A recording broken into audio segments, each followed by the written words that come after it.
in 2 Kings 10, Jehu kills Ahab's 70 sons. And then he killed Ahaziah's 42 brothers. And then he killed the rest of Ahab's family. But somehow, some way, Athaliah escaped Jehu's wrath. He killed everybody. As a matter of fact, Jehu went too far, and the Lord later on rebuked him, rebuffed him, because he went beyond his assignment. He got bloodthirsty. Jehu just began killing everybody. But somehow, Athaliah escaped. Isn't that just the way? This is a spiritual principle that you have to understand. When you begin to do spiritual warfare, you might get on a roll. You might get on a holy roll. You might begin to cast this one down and cast that one out and bind this one and tie up this one. And you might be doing really well in the realm of spiritual warfare. Maybe you've had an onslaught against you and you find this one. You discern that one. You see this one over here. You see that devil over here. You break the powers of this witchcraft over here, but you didn't see the one. And that one may be the most dangerous one. That one may be the most strategic one. That one that you didn't discern might be the one that comes back later to try to take the death blow. And this one was Athaliah. This one, I don't know how she escaped the wrath. The Bible doesn't say if she hid herself away. The Bible doesn't say, we don't know. We don't know why she remained. And a few of her grandchildren remained. But somehow this one enemy, probably the most vicious, the most hellish, the one that could do the most damage, this one escaped Ahab's sword. The spirit of Athaliah. I've probably been battling this demon a lot longer than I've even known. Because I've been battling Jezebel for nearly 20 years. And so I've probably had run-ins with this demon. But because barely anybody teaches about it, we're ignorant of this devil's devices. And we come up with all these extra, the ones who do teach on it, not all, but many that I've seen, it's extra biblical.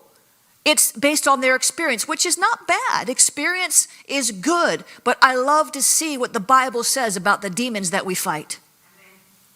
So it's not bad to tie your experience in there because, everything is not recorded in the Bible. Every miracle that Jesus did is not recorded in the Bible. But I like to be biblical, especially with demon powers and spiritual warfare, because that is our ground. That is our safety net, is the Bible, is the Word. And so I really began to discern the attack of Athaliah against my life when we went to Nigeria, because that's when I taught it. And I'll tell you what, all hell broke loose. And in the moment, I still didn't know what it was. But Prophet Vanessa did say, as I set out to teach that, she says, I've never really heard anybody teach this before. I said, neither have I. I just went straight to the Bible. This wasn't something I read in the book. This was something I got right out of the Bible. And she says, well, we have to brace for the warfare. She says, I have a feeling. She always has these feelings. You got to listen to her feelings. She said, I'm telling you better listen to her feelings, because it's just the way she's communicating what the Lord she's had. She says, I have a feeling that there's going to be some heavy backlash from this. Well, what happened? Well, we came home. There was nothing. I thought, this is not so bad. No, the next day, my ankle was sprained in 3 places. Now, at the time, here's how little I even knew a year ago about this spirit. At the time, the only paradigm I had and the only thing I discerned, was a python spirit. There was a python spirit involved in that attack. I knew there was a python spirit involved in the attack because I felt the lasso. I felt that when my ankle pop was sprained, high sprain, low sprain, mid sprain. It was sprained in 3 places, and you could see. When it bruised, you could see a bruise like a rope around my foot. And so I knew that python was involved. The Lord showed me python was involved. But I was so tied up in teaching on water spirits in that season that I didn't see Athaliah behind it. See, you have to understand, in the kingdom of darkness, one spirit will send other spirits against you. It depends on their ranking. We know they have rank. Paul in Ephesians 6:12 says that there's principalities, powers, rulers of the darkness, spiritual wickedness in high places. So there's a rank in the kingdom of darkness. And many times spirits tag team together. And Jezebel and Python are 2 that really do tag team together. So wouldn't it make sense that Athaliah would as well? And so I didn't see it until a few weeks later. I said, man, I think this Athaliah thing, it began to catch on. You know, if the Lord ever do that with you where you begin to catch on later, you keep praying, Lord, you're looking for answers, and all of a sudden, oh, okay, now I'm starting to see it. Well, we got through that attack. The whole building collapsed, as you know, over in Dania Beach. It was a serious series of attacks, one after another, pop, pop, pop, pop, pop. It was retaliation, but it wasn't just one spirit, it was a few spirits.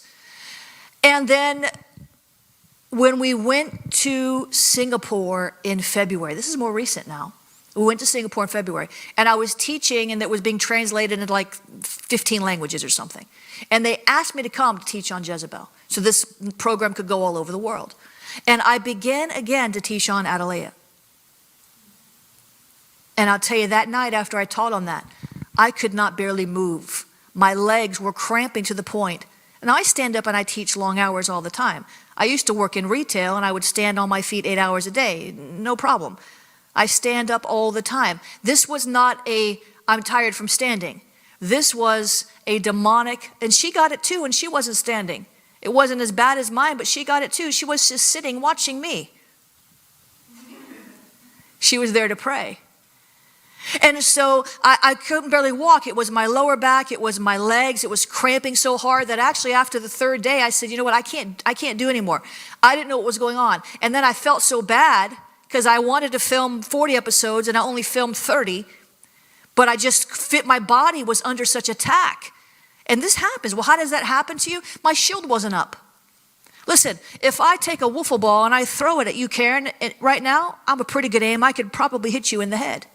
But if you put up a shield, it would bounce off the shield. But if you didn't know I was about to throw the ball, you would not have your shield up necessarily. But if you knew that if I told you I'm going to throw this at you, if you had heads up, you're going to lift your shield and it's going to bounce off. But and you can have your shield lifted for certain things and not others. It's not a direct parallel. I was braced for Jezebel. I was ready. I was going to the nation's teacher. I was ready for Jezebel. But I didn't learn the lesson in Nigeria. Can I be real with you? Learning to fight is a process.